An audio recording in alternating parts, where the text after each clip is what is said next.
Welcome. If you want to turn off navigation sounds in Amazon Fire TV Stick, at first you have to go for the settings icon. You will find it right here on the right bottom corner.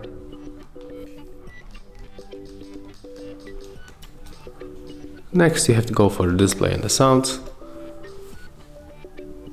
Pick audio. And in this place you can find this option, so click on the middle button on your remote control to disable this option.